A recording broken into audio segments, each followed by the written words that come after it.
Mahirap lumaki na hindi kumpleto ang pamilya. Pero ito na ngayon yung kadalasang nangyayari sa mundo. Ginawa ko tong tula na to para sa mga katulad kong lumaki na hindi kasama ang magulang o di kaya ay tulad kong broken family. Oo, broken family, salitang napakasakit pakinggan at napakahirap pagdaanan ng kahit sinong nakaranas na. Ma? Pa? Ang dami kong gustong sabihin at itanong sa inyo. Anong nangyari? Bakit hinayaan niyong mawasak ang pamilya natin? Bakit hinayaan niyong magdusa ako sa pangungulila sa inyo?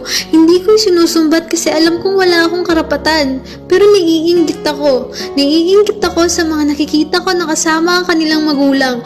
Samantalang ako kahit kailan hindi ko man lang naranasan. Ang daming panahon na nasayang na hindi ko kayo nakasama. Ang daming araw at oras na hindi